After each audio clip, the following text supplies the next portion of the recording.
Hello and welcome to In Time TV's On the Edge, Conversations in Ophthalmology. I'm Dr. Jonas Moses. This hour we are going to be talking about ocular tumors, and I've asked Dr. Lawrence Ulanski from the University of Illinois in Chicago to be my guest in discussing this. He is with the Retina Service at the UIC Eye and Ear Infirmary at Chicago, University of Illinois Chicago. And I want to just briefly point out that there are a number of tumors that affect the visual pathway that cause visual deficits. They can cause damage to the tissues of the eye, to the orbit, and the brain behind the eye. So we're going to be talking specifically this hour about the tumors that are ocular tumors, that is inside, intraocular tumors. And we may touch a little bit on the visual pathway and the tumors of the orbit. As I said, I've invited Dr. Lawrence Ulanski. May I call you Larry? Yes. Thank you very much. Thank you, Jonas. For joining us. Thank you for asking me to come. And I wanted to just give a brief introduction to your background. Your education, you did your undergrad at University of Detroit. You took medical school at the University of Michigan. And that's Ann Arbor, correct? Ann Arbor. Great, Yes. Great school. You did your residency at William Beaumont Hospital, and where's that? That's in Detroit. Okay. Royal Oak, yeah.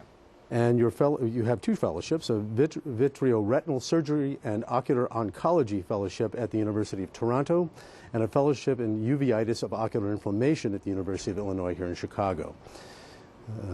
You have done a number of clinical trials, age-related eye disease study, National Eye Institute-sponsored clinical trial of vitamin supplements and macular degeneration. You were the principal investigator in that, and I'd love to ask you about that. The Posirex steroid implant for the treatment of diabetic macular edema through Allergan Incorporated. You were the PI for that. The ureaphoresis for macular degeneration. You were a clinical investigator there. Radical, which is, I guess it's CAPS, so is that an acronym for something? There's always an acronym in Okay, well, ophthalmology. I'll ask you to tell me what the acronym is.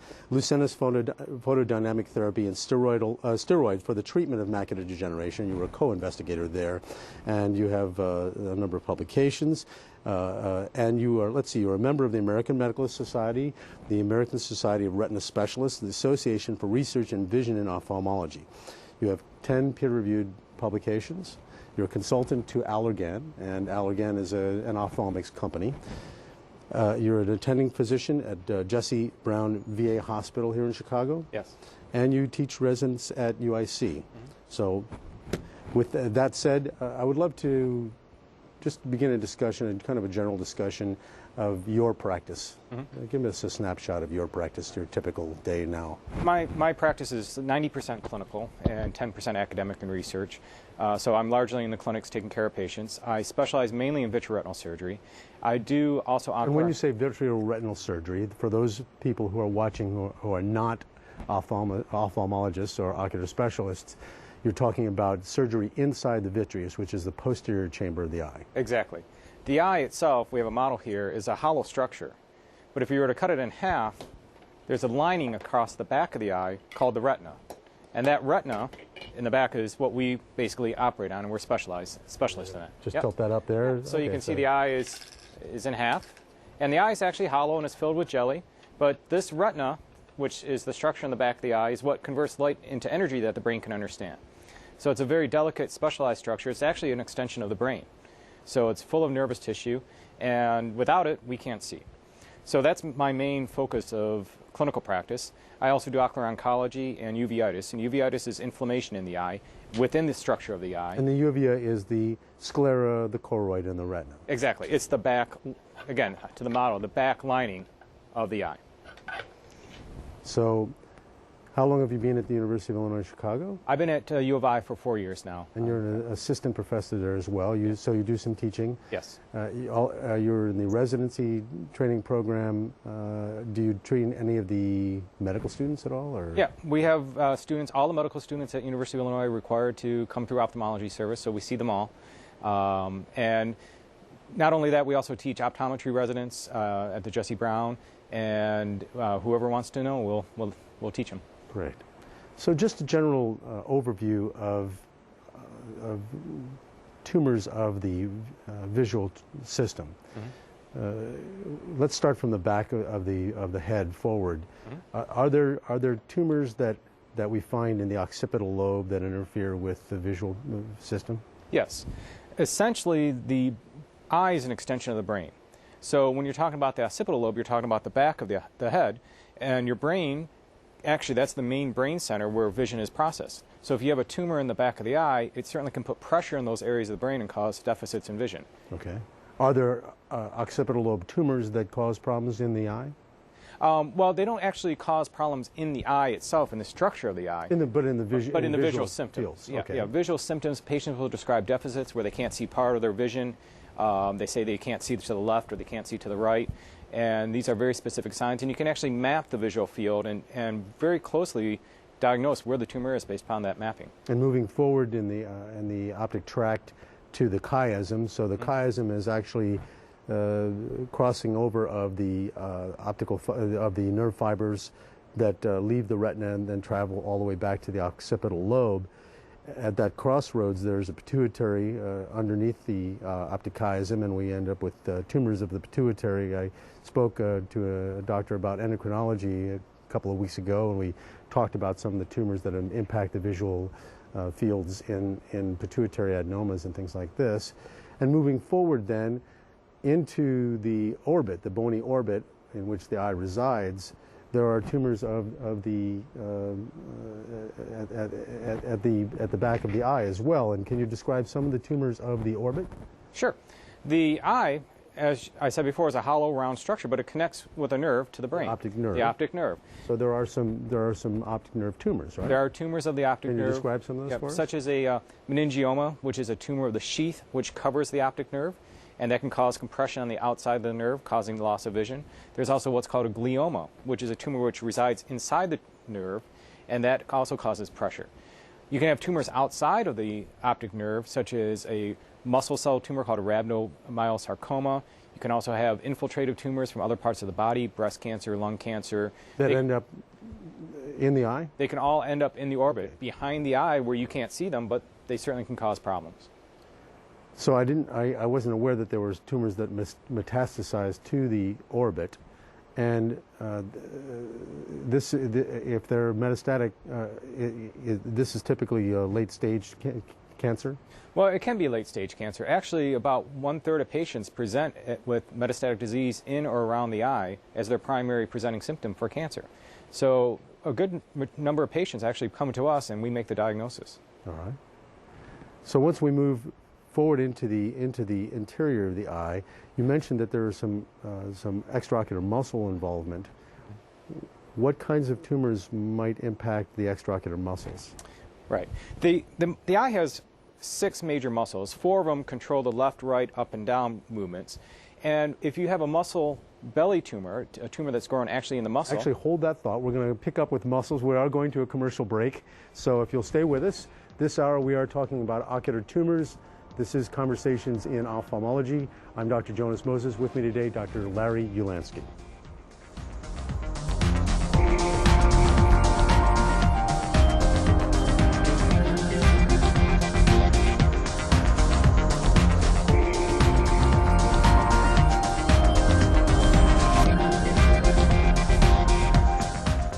Hi, I'm Michael Momando. You're watching the In Time TV network, where professionals save big time connecting with their community worldwide. If you're in the restaurant or hospitality industry, I invite you to tune in to Restaurant Talk, where you can email or call in questions, comments, or concerns.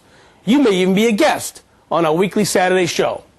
To see a recent tasty episode of Restaurant Talk, please tune in to www.intimetv.com.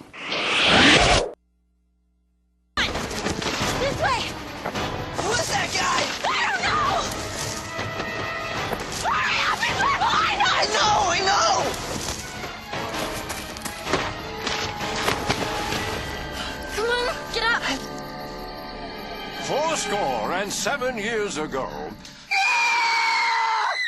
Think history is a little scary? Then log on to loc.gov and see how much fun it can be. The Library of Congress at loc.gov.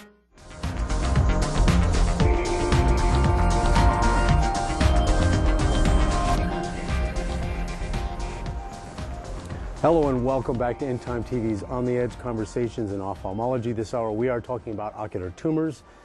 I do want to remind our viewers that you can join the program.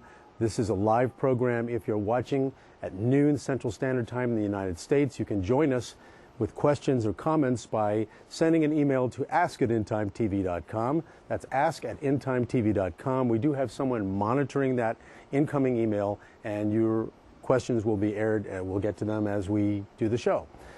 I am talking this hour, as I said, with Dr. Dr. Lawrence Ulanski. Larry and I were talking just before the commercial break about extraocular muscle involvement in tumors, and you were making a point about that. Sure. You can actually have tumors of the muscle itself. One's called a rhabdomyosarcoma. It affects children largely, and it actually causes restrictions in the movements of the eye. You can have tumors that press on the outside of the muscles that infiltrate around the skin, called squamous cell carcinoma or basal cell carcinoma. And as we said before, you can have metastatic disease from other parts of the body that could affect the muscles. So if a patient presents with double vision, also known as diplopia, that's one thing you have to consider as a possible cause. All right. And in fact, that's one of the things that I want to get to before we actually start talking about the specific tumors inside the eye. You have a patient coming in, you do a workup, it's someone you haven't seen before, complains of vision problems. What kinds of things are you looking for? Of course, there are a battery of things that can be wrong with the eye. You know, inflammations, injury, and so on. You think of diabetic retinopathy can cause visual impairment. So what are some of the pathognomonics, some of the principal things when someone says certain buzz things to you, phrases or words, that you instantly think, I wonder if there's a tumor involved? Exactly. I think you're right. Everything comes to pattern recognition and recognizing what the patient's telling you. And sometimes you have to inquire and probe a little bit and get the patient to tell you what you need to know. Things like weight loss, weight gain. Have they had any changes in their appetite? Have they had any changes in other symptoms, neurologic symptoms? Have they had tripping and falling? Have they passed out recently? Double vision. All of these things are systemic things that as a physician, when you're looking at the eye, could be important clues that other things are going on in their body. When you look at the eye itself, you're looking for, do the eyes look normal? Is one proptost? Is one pushing out of the orbit? Does it look different than the other eye? Asymmetry in and of itself can be a telling sign. And sometimes patients don't have to tell you anything, and you can just look and you just know. But most of the time it requires some inquiry. And you always have to think, is this patient going to be somebody that needs a systemic workup? Is this somebody that you have to send to the oncologist, to the internist? And you have to work very closely with those doctors to make sure that you get everything covered, from head to toe sometimes. Okay. Well, let's move forward. I'm going to bump back to that in a little bit later on as we're talking about treatment. So I know that we have some slides you've brought with you this hour, and let's go ahead and go to the first slide. I believe it's choroidal nevus, yes. Yes. A choroidal nevus is essentially a freckle in the eye. And a lot of patients have freckles on your skin. You can have a freckle in the eye. And this is two examples of what a freckle may look like. It may be pigmented and dark, as the one is on the right, or it could be white and amelanotic, as the one is on the left. Typically, they're flat, they're not raised, they're not elevated, they're not associated with fluid or bleeding. And these are precursors, though, just as they are on your skin, for other signs of other things that may be developing. Lesions like this on your skin, if you were going to look at your skin, you're going to say, well, I have a little mole there or a freckle, and you would watch it. If it changed, if it grew, you would actually do something about it. And, a doctor may take a biopsy or cut it off. Unfortunately, in the eye, it's not quite that easy. And because it's an organ of sense, you basically monitor it very closely, and routine exams, maybe every 6 months, every year, depends on what the telling signs are. So you're going to take a baseline photo like we have here, and then you're going to compare that on down the road with other images that you take. Exactly. Now, in this instance, when we have a freckle like this, a nevus, is it typically asymptomatic? There's no visual field involvement?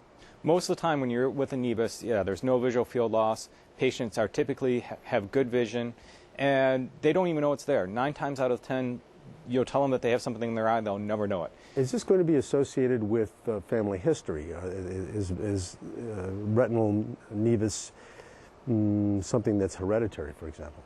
Typically not. There are a few forms of hereditary dysplastic syndromes that do run in very small segments in the population. For instance? Dysplastic nevi or ocular motor nevi, which can affect the face, it can affect other parts of the body. Those are very specific genetic diseases that are in a very small segment of the population. Okay. The majority of patients, 9 out of 10, will just have a spontaneous nevus, and it'll just show up, and you'll just have to take a picture of it. Good. All right, well, let's go to the second slide. And we're looking at choroidal melanoma here. This slide shows a larger variant of what we saw before. This lesion has elevation. If you notice, the blood vessels are elevating over the top of it. There's pigmentation to the lesion, and there's actually a little bit of fluid underneath the retina. And this definitely has a three-dimensional characteristic to it. So there's a mass there. It's definitely solid. And if there's fluid, now, is it possible then that you have the serous detachment, as you said, that this is going to billow out and become a problem in and of itself, that you're going to end up having to treat the retinal detachment as well? Sometimes you do. Sometimes there is a retinal detachment associated with a tumor because tumors are things that like to grow, they have blood supplies, and sometimes they leak fluid. And the retina is a lining on the back of the eye, just like a piece of wallpaper, and if you have fluid being secreted underneath it, it will come off and detach. Serous detachment, sure. All right, well, let's see. Let's go to the next slide here, and we are looking at ocular melanoma here. Oh, no, sorry, ciliary body melanoma. Ciliary body melanoma is similar to choroidal melanoma in the sense that it's of the pigmented cells of the eye, but this is more in the front of the eye. And if we can look at the model here, when you look at the eye, let's go ahead and you can have a hollow structure. The choroidal melanomas would be lining the back of the eye, but a ciliary body melanoma would actually be lining the front angle of the eye. We're talking about the iris and the ciliary process. Exactly. The cornea, which is the clear structure of the eye, which you see in the mirror, and the colored iris, which you see in the mirror, these are structures that extend from the back of the eye, and you could have a lesion growing right behind it. And sometimes it comes through the front, and you see in this picture, for example, we'll go back to the picture for just a second there. Let's see. There you go. Yeah, we had here a pigmented brown lesion right on top of a blue iris. So it's obviously different. Actually peeking out in front of the iris from the ciliary process? Exactly. And you can see the blood vessels coming over the top. It's very vascular. All right. We're going to go, let's see, we're going to go take a commercial break. Stay with us. We are talking this hour about ocular tumors. With me, Dr. Larry Ulanski. I'm Dr. Jonas Moses. You're watching On the Edge.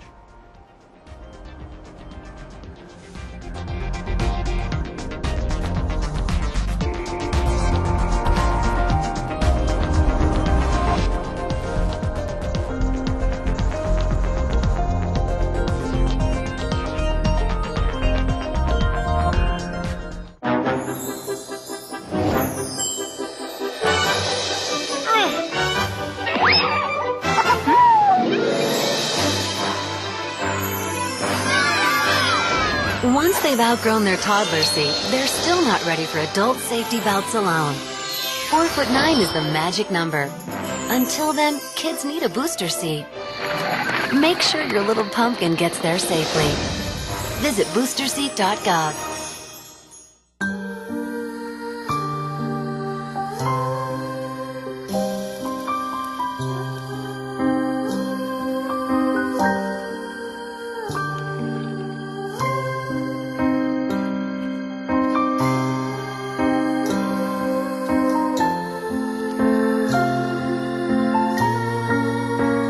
Protect yourself from mannequinism. Volunteer. Vote. Stay informed. It's easy to get involved.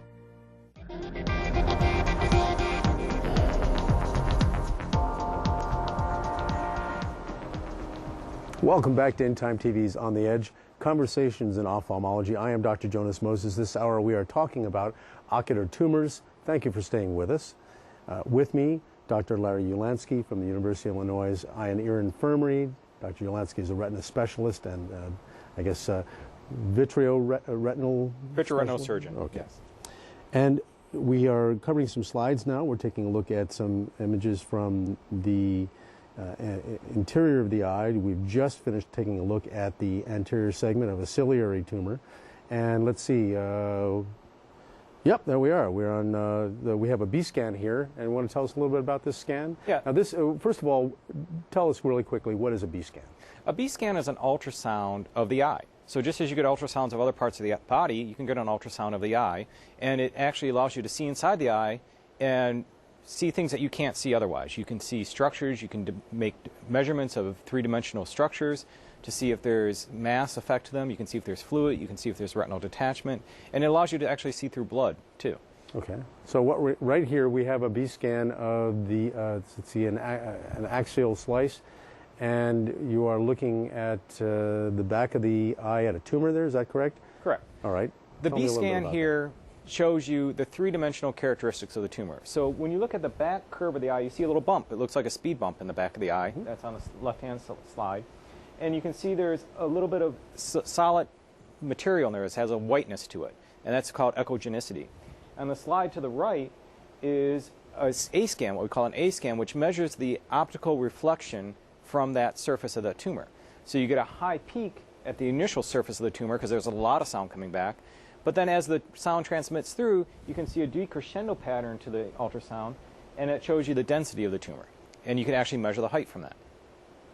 Okay. Some time ago, we did a show on optical coherence tomography with Dr. Jenny Lim, who was also from the Retina Service at University of Illinois Chicago, and I know that that OCT is being used in this way as well. How does a B scan compare with an OCT in that regard? OCT and ultrasound actually share the same basis of technology. It's based upon transmission of either light or ultrasound at a structure and measuring the reflectance back. Ultrasound uses sound waves, and we've known about sound waves since the last 100 years. And the uses in the military, the uses in other parts of the body. OCT is actually using light with the same concept. You use a laser to shoot a light beam, and you measure the reflectance. And that reflectance, the change in what they call the Doppler shift, is what you're measuring when you look at an OCT scan. So would you typically use these in concert, or are they basically giving you the same information? You can use them in concert for different purposes. The ultrasound penetrates deeper. It has a deeper tissue penetration, where the OCT, it's really a millimeter or two. Exactly. It can't penetrate tissues that deep, but it can tell you other information that an ultrasound can't. Okay. All right.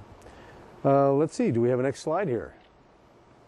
All right. Now we are looking at a fluorescein angiogram. This is a fundus photo through the pupil of the eye, looking at the back of the eye, and we have injected a dye into the bloodstream so that that dye can be viewed with a UV light and taken a picture of through the pupil of the eye. And this actually looks like you've taken several pictures and kind of patched them together as a puzzle. What can you tell us about what we're looking at here? Exactly. The fluorescein angiogram tells you the internal vascularity of the tumor. So where you see white in this picture is actually blood. And you can see the blood vessels streaming from the nerve. The nerve's in the upper right-hand corner, and the blood vessels are streaming down, and you can see the blood vessels feeding the tumor. And based upon what we see on a fluorescein angiogram, we can determine if this is a very vascular tumor or if it's not a vascular tumor. Choroidal nevi and benign lesions are typically avascular. They don't have a rich blood supply. Tumors that are growing or that may be malignant have rich blood supplies. And that's a distinguishing characteristic between them. Okay. Let's see. Next slide, please. So now we're looking at a therapy, now, and in this case, this is radiation therapy, correct? Exactly. It's a very localized radiation. What kind of radiation are we using here? This is a picture of what we call brachytherapy, or a plaque. It's a gold plaque that's custom made that forms and conforms to the surface of the eye. This radioactive source is I-125, iodine-125.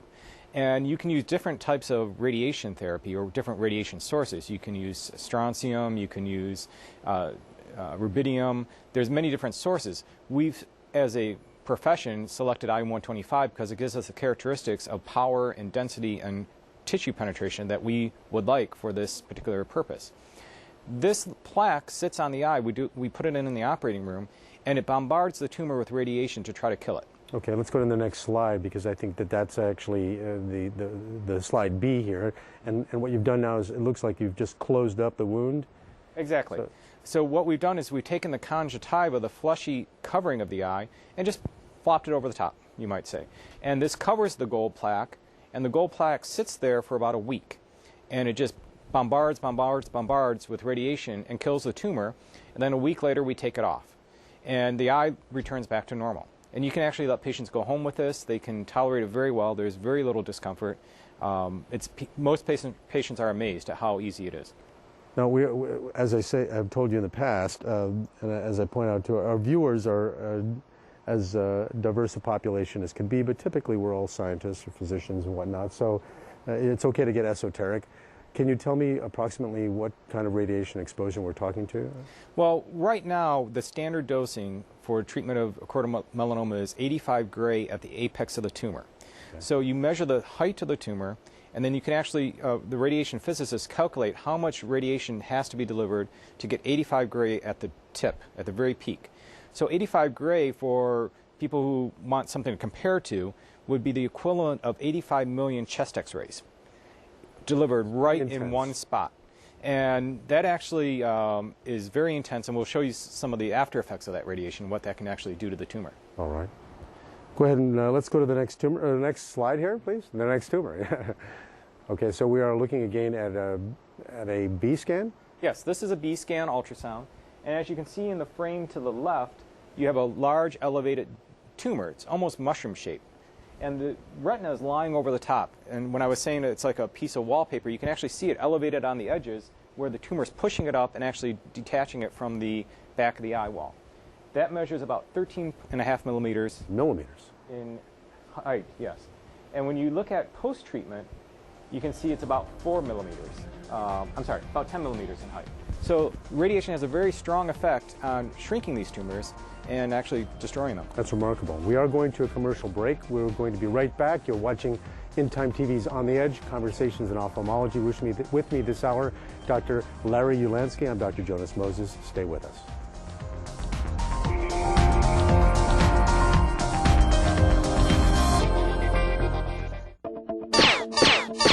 Today, we're moving faster than ever before. Even your ideal prospect will see your ad, click to your website, then decide to read on or read none in a mere 1 to 7 seconds. After that, you become invisible. So what's the answer? How do you capture and hold the attention of your target audience? In Time TV.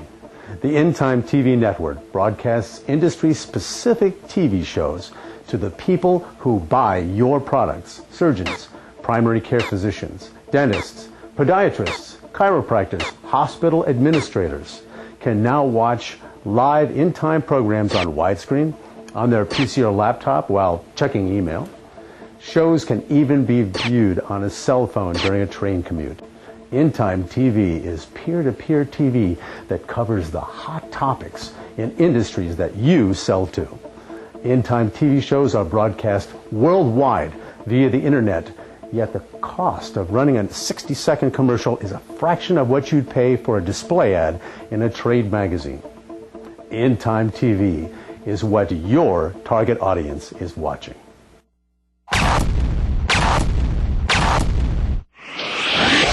Keeping professionals engaged worldwide. Mom? Dad? How long should I wait for you? If I'm at soccer practice. What if something happens? Will you come get me? There's no reason not to have a plan in case of an emergency.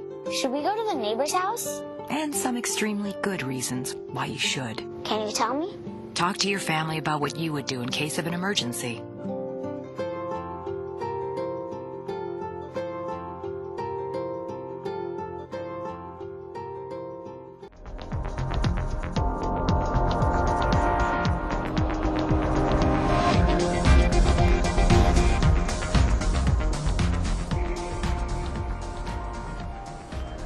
Hello and welcome back to In Time TV's On the Edge, Conversations in Ophthalmology. I am Dr. Jonas Moses. With me this hour, Dr. Lawrence Ulanski from the University of Illinois' Eye and Ear Infirmary. He is a retina specialist there. And we are talking this hour about ocular tumors. I do want to remind you, if you're viewing this live program, you can join the conversation if you're watching at Central Standard Time noon, between noon and 1 o'clock on a Saturday, by sending an email to ask@intimetv.com. I also want to remind you that, as you can appreciate from this conversation I'm having with Dr. Ulanski, if you are a medical professional, clinician, a medical researcher, if you are involved in public health, public policy, government, industry, if you're an innovator in this space, I'm very interested in having you join us as a guest, please send us your information and do let us know if you have an interesting topic to discuss. We were just talking a moment ago about, let's see, we looked at a scan of post-treatment, B scan, post-treatment of radiation treatment, and now we're going to a slide, I believe that's post 1 year. Can we have that slide up? Well, that's the pre-treatment appearance. Let's see, I think we want to go, okay, that's right. This is a fundus photo looking at the pre-treatment of this tumor that you described. Do you want to just compare this to the B scan that we saw? Sure. This is actual clinical photograph of a tumor in the back part of the eye, and you can see the optic nerve coming on the right side of the picture with the blood vessels, the arteries and veins coming out. And off the inferior arcades, you can see this large tumor underneath the central, what we call fovea, and this is really where the central vision is processed. And this affects vision very greatly. This patient obviously had distortions in vision, but this is the tumor, what it looks like before treatment. This measures probably about 10 millimeters in diameter. And I think that then we have a fundus photo post-treatment 1 year. Exactly. This is what the... pre and post there. Pre and post, yeah. This is 1 year after radiation therapy. You can see how the tumor is shrinking. It's changing color. The body's reacting to it with inflammation. And the blood vessels, you may notice the blood vessels are also affected. The radiation not only affects the tumor, but it also affects, unfortunately, healthy tissues. And in this case, it affects the blood vessels. Now, the trade-off is that if you nail the tumor while it's in this particular location, you may lose some visual field there. On the other hand, you may save the eye and the patient. Exactly. You really have to justify this to yourself by what's the most important thing here. The most important thing is save the patient's life, because these tumors can spread to other parts of the body. So the priorities are save the patient's life, save the eye, and the third priority is save the vision. And of course, we're ophthalmologists, we're eye doctors, we want to save as much vision as possible, but again, it's not a perfect world. So that's 1 year. Let's go to 5 years. The next slide, I believe, is appearance in 5 years. Exactly. You can see how this progresses. Now the tumor is almost completely shrunk and is flat. There's a white scar. You can see some blood vessels at the tumor base, which are very prominent. The body's remodeling and revascularizing this area as it's healing. And this is the type of trauma that you could get with any type of injury, where the body is trying to heal itself. So you've damaged the tumor, but the body's going to respond. And this causes fibrosis and new blood vessels to grow. Now, out of curiosity, do you know if this patient retained any of that central vision? The patient actually has no central vision because the tumor was right underneath the fovea and the macula. Okay. So he can see hand motion, he can count fingers to the peripheral vision, but central reading vision is lost in this patient. All right. Now we're going to another fundus photo. This is a choroidal melanoma. Right. This photograph here demonstrates a choroidal melanoma, which actually just came into our clinic this past week. Oh, okay. And it's such a beautiful picture. You can see the nerve to the bottom left and the blood vessels extending off the nerve, and this is far in the periphery. This tumor measures about 12 millimeters in diameter. So the optic nerve in the center of the picture is about 1.5 millimeters in diameter, and you can kind of judge the size of a tumor based upon the optic nerve. And it shows beautiful pigmentation and elevation. You can see the blood vessels coming over the top, and it's almost like a pedunculated mass that you would see, just like if you saw a mole that was elevated off the skin. Well, this is elevated in the eye. Now, is there an involvement on the surface of the sclera at the back of the eye? Most of the time there isn't. And what happens is the tumor grows internal to the eye, but does not necessarily break through the eye wall. The sclera is a very tough avascular tissue. It's like leather. It is.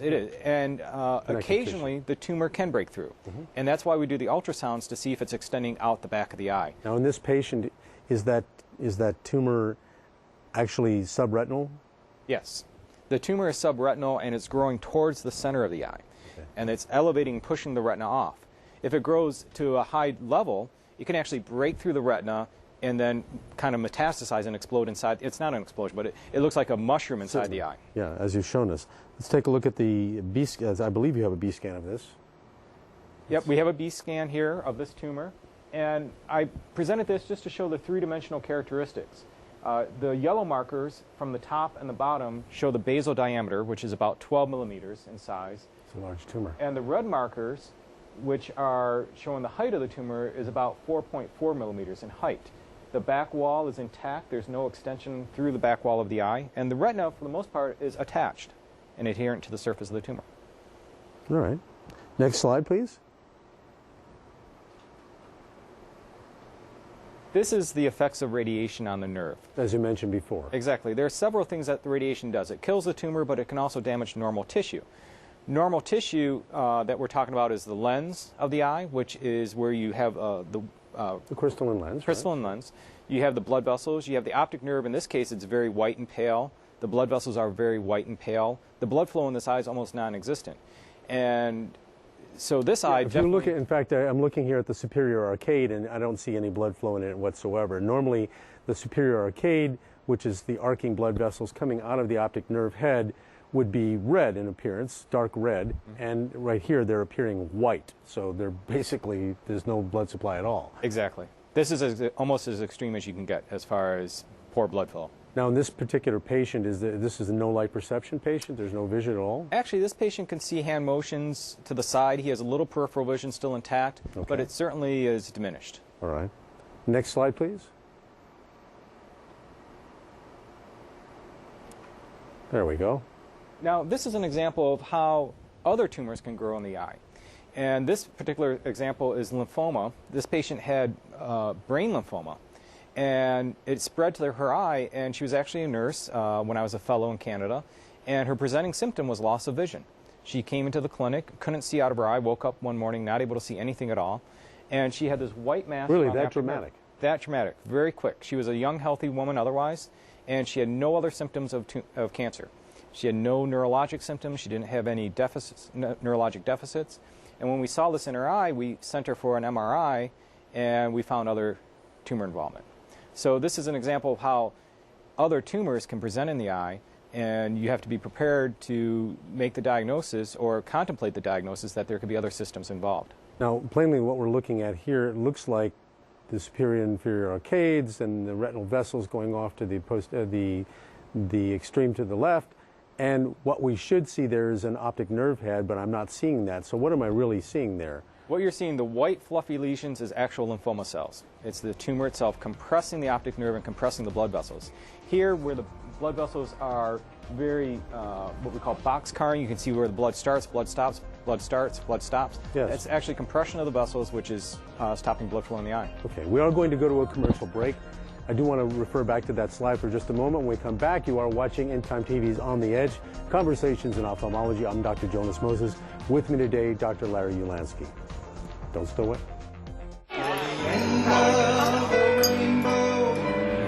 My pot of gold, your daddy's little girl, till heaven home.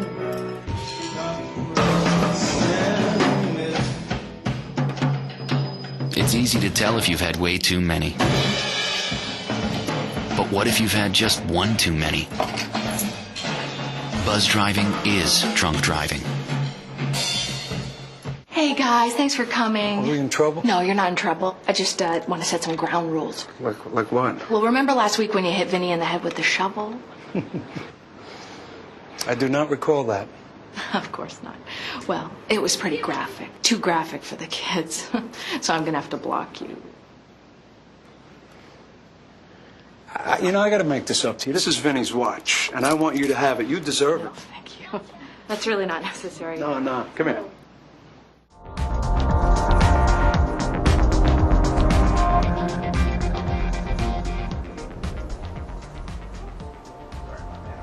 Well, we had a nice picture there for just a second. You are watching In Time TV's On the Edge, Conversations in Ophthalmology.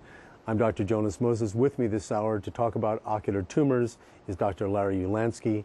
Thank you so much again for joining us. Thank you. And we were just before the break talking about, we were looking at an intraocular lymphoma. I'd like to go back to that slide for just one moment, please. Great. So you were talking about the boxcar pattern of, and I want to make sure that everyone is clear what we're looking at here. In the superior arcade, especially, you see that there's the bright red of the superior arcade vessels, and then there's a break in the vessel, apparently no blood flow at all, and then the continuation. And that break is not actually a block in the vessel, is it? It's just no blood flow at all. Okay. So the blood coming into the eye has been occluded. The blood flow has been stopped before it actually enters the eye by the compression of the tumor at the optic nerve head.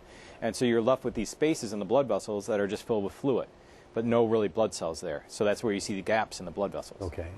And the fluffy appearance we're talking about right at the disc and emanating from the disc are tissues from the tumor coming from the back of from the brain, from behind the eye. Are they coming through the optic nerve, or how are they traveling? They're coming directly from the brain through the subarachnoid space. So the brain is lined by meninge coat, the dura mater and the subarachnoid space, or the arachnoids and the pia mater. The subarachnoid space connects from the brain all the way to the back of the eye through the optic nerve. And so the tumor cells can flow in that fluid, deposit themselves right at the back of the eye, and then protrude through the nerve head, as you see in this photograph. Okay. I believe we have 2 more slides here, and this is this is an interesting case because you had a patient who came in presenting with one thing, and it was actually something quite different. So what are we looking at here? Exactly. This is a great case, and this always tells you have to think outside the box sometimes and really keep your mind open to other possibilities. Here you see a color photograph of the eye, and you see a brown lesion right at the edge of the color part of the eye. And this brown lesion is a classic sign for a tumor coming through the eye. And you see a large blood vessel coming from the side. That's called the sentinel sign of a blood vessel. That there's a blood flow there, there's something that masked there, the patient was having pain. It was referred for a ciliary body melanoma, and to have the eye actually enucleated. And when I looked at this, it was very suspicious, and I was going right down that path of, this is going to be a ciliary body melanoma. And then I started talking to him. And he's an interesting gentleman who grew up in Puerto Rico, and he had a metal injury to the eye 50 years earlier. And I'm looking at his iris here, and I see damage to the iris right next to that. So exactly. Yeah, and there's elevation there, and I thought there was pressure and a mass pressing into the iris and really distorting the iris. And he said 50 years ago he was working with metal, and he got metal in his eye, and the doctor tried to get it out with magnets, and he couldn't get it out. And eventually the doctor just said, you're going to have to live with it the rest of your life. And he has. He's 50 years later, he still has it. He has it in his eye, but you can't see it here. And so when we see a picture like this and the patient gives us this history, you have to say, what else could be going on? Is this something that may not be a tumor? Do we have to investigate further? And that's exactly what we did in this patient. Okay, now, and this what appears to be a lesion on the surface, is actually part of the metal protruding through? It's actually a thinning of the scleral wall where there's inflammation. So this piece of metal has been sitting there and brewing, and it actually is now causing inflammation, and the wall of the eye is thin, and it's actually three-dimensionally protruding out. It's pooching out, all right. And so we have an image of what this looks like on CT, right? So here's the CT that you got that was the clue in. Exactly. There's 4 sections here, and I gave you serial sections so you could see multiple cuts through this area. As you can see on the left-hand side, that's his right eye, and that's the way we kind of interpret the films. The right eye has a white, bright white, what we call opaque mass, just on the corner of the round structure, and the round structure is the internal structure of the eye, and that's all metal, and that's why you get this high reflectivity. It's pure white. And you can see bones in the nose have a similar density, but this is definitely metal. Now I'm curious, were you able to remove this metal? Actually, we haven't yet. And the reason why is he's 80 years old, he's lived with this for 50 years, and the decision is do we go in and attempt a surgery on something that the patient's had for 50 years, and what's the risk-benefit ratio? So actually this particular patient is going to be presented at a conference, and we're going to decide as a group. And that's one thing that's a nice thing at University of Illinois is we have wonderful grand rounds and group conferences where we can bring patients like this, bring them to the entire faculty, and say, what as a group do we think is going to be the best approach? Now, in this particular instance, this patient has fairly good vision with this eye already? The patient actually does not have good vision, and that's another factor. All right. Metal in itself can be toxic to the eye because metal can rust with time. And so we've controlled the patient's pain and inflammation. He does have a cataract. We're going to do further diagnostic testing, ERG, what's called an electroretinogram, to determine if the retina is still healthy and whether the metal itself has been toxic to the retina. Interesting. So there are cases where something that you think is tumor is masquerading, that's a masquerade for something else and another involvement. Are there situations where you initially look at a patient and say, oh, well, that must be this, and it turns out to be a tumor. What is the reverse situation? Are there things that look like something else but turn out to be tumors? That look benign. That look benign. Yeah, so there certainly are. And whenever it's just like anything else, it's pattern recognition. And with time and experience, you see enough things in your career that you start developing recognition of what's important, what's worrisome, and what's not. But you always have to keep an open mind in medicine. And there can be lesions that you see that look flat and benign, and you should follow them because they may change in 3 or 6 months. And that's where you ask patients to come back, you get photographs, you make sure that the patient is being appropriately cared for and managed because things can change. So we've talked about melanoma, we've talked about nevi, we've talked about choroidal disease, lymphoma, some choroidal disease. I have a background in cancer research and specifically metastatic uveal melanoma, and this is a melanoma of the primary melanoma of the uveal tract that has become metastatic and metastasized typically first to the liver. What percentage of these primary tumors become metastatic over time? That's a great question, and we actually don't know a lot about the natural history of these tumors because we do know that... Hold that thought. Sure. We are going to cut to a commercial break. We'll get back about the natural history of the tumors. You are watching In Time TV's On the Edge Conversations in Ophthalmology. With me this hour, Dr. Larry Ulanski of the University of Illinois, Chicago. Stay with us. It's an intriguing conversation. Thank you for joining us.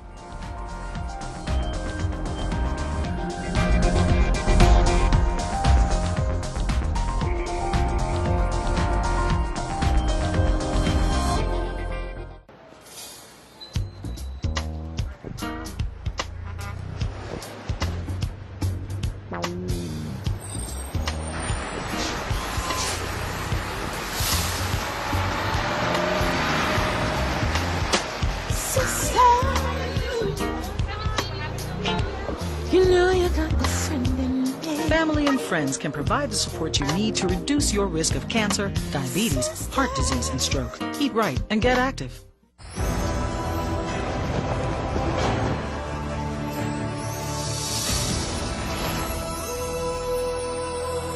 Impossible.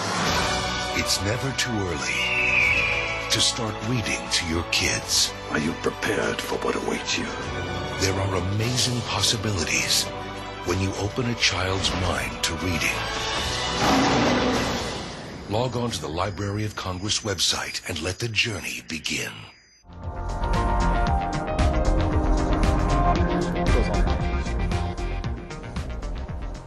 Welcome back to In Time TV's On the Edge Conversations in Ophthalmology. This hour we have been talking about ocular tumors.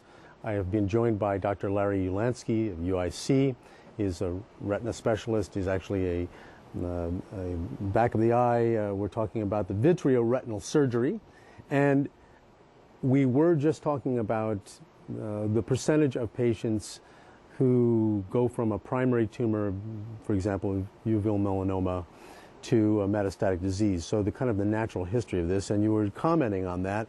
And I know that there's a collaborative study, and I wanted to talk a little bit about that. You call it the COMS study. What is that study? The COMS study stands for Collaborative Ocular Melanoma Study, and it was a national study sponsored by the NIH that studied the treatment of these tumors and the natural history of the tumors. The major treatment for this tumor for the last 100 years was eye removal and eye enucleation, because we do know that this tumor can spread to other parts of the body, mainly, as you said before, the liver and also to the lungs. And once it spreads outside the eye, it was almost uniformly fatal. And it still is to some degree. We have attempts at treatment, and we may be able to prolong life, but we certainly can't stop the tumor once it's out of the eye. The key is treating it while it's in the eye. And so the COMS study looked at different treatment options. And the big debate at that time, and it's still somewhat, I would say the debate has been settled, but still other treatment options are still being debated. But this major debate was, do we remove the eye or do we treat it with radiation? What's going to be the safe outcome for the patient? And they broke the tumors up into 3 categories: small, medium, and large. The small tumors were those that were less than 2.5 millimeters in size, so 1 to 2.5 millimeters. And these were the ones... Which is just a millimeter larger than the optic nerve, for those to give some relative size. Exactly, in height of the tumor. And in that category, patients with small tumors, there was about a 6% mortality at 3 years and about 8% mortality at 6% mortality at 5 years and an 8% mortality at 8 years. So these patients still had possible spread of the disease and possible death. The medium-sized tumors was 2.5 to 10 millimeters in height. Those tumors and those patients actually had a little bit higher percentage of death. It was about 20% mortality at 5 years. However, when you looked at radiation versus enucleation, the outcome was exactly the same. So we could confidently tell patients that if you want to keep your eye, we can treat you with radiation and the outcome is going to be the same as if we remove the eye. And that's actually a very important thing for patients, because most patients want, for cosmetic reasons and functional reasons, preserve the eye. The interesting thing also about that data was, of that 20% of patients that passed away at 5 years, only half of those patients actually died of their tumor. So 10% died of their tumor and 10% died of other causes, heart attack, stroke, natural causes. So when you look at choroidal melanoma as a tumor and as a cancer, 10% mortality at 5 years is actually a wonderful number. We want to do better, of course, and there's research going into new therapies and chemotherapeutic agents and also other diagnostic modalities, which may give us more insight into how the tumor may be growing. And there's still work to be done. In this study, the COMS study specifically, what was the age range of the population? Exactly. The age range actually is between 30 years old and 70 years old. So this does affect a wide range of patients in the population. When you look at patients who are in their 30s, it only is about 5 to 6 million in the population. When you get up to age 70, you're talking about 50 patients per million. So it definitely increases with age, the incidence of this tumor. Okay. And that's unsurprising, because cancers in human beings tend to be much more common in older adults. Exactly, and then that, as it should be, arguably. The immune system is, decreases over time, and other bodily processes that normally support the healthy tissues in the body are diminished.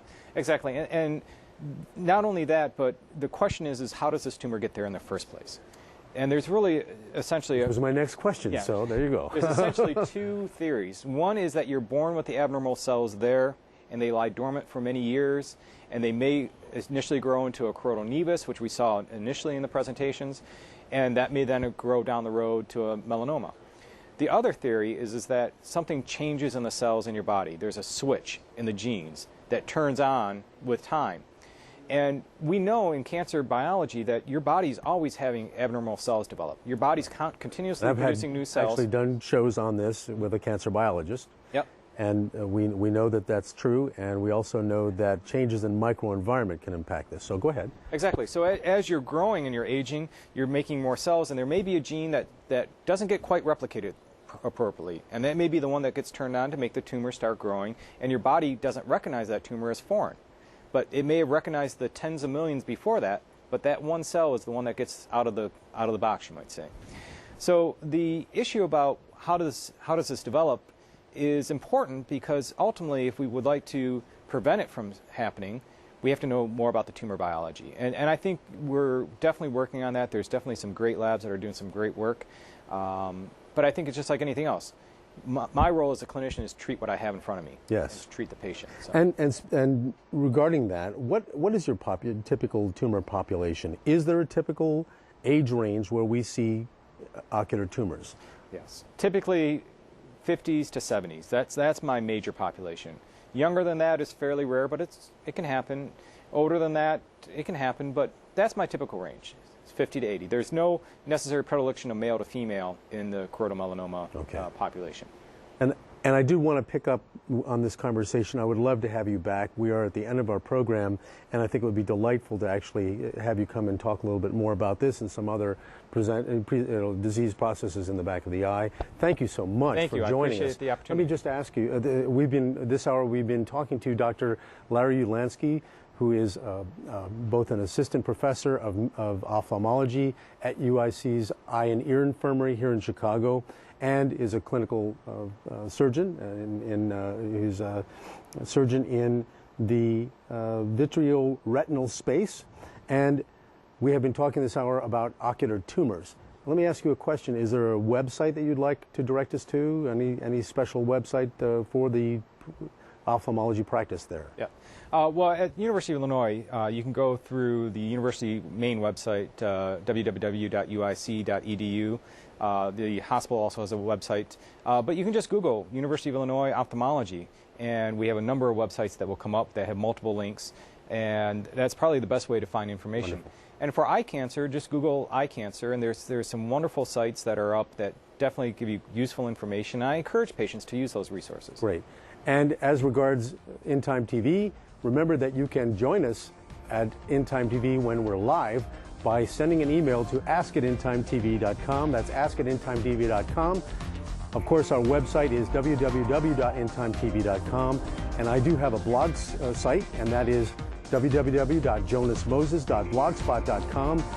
For In Time TV, I am Dr. Jonas Moses. You have been watching Conversations in Ophthalmology. This hour we've been talking about ocular tumors, and remember, you're on the edge here. Stay on the edge.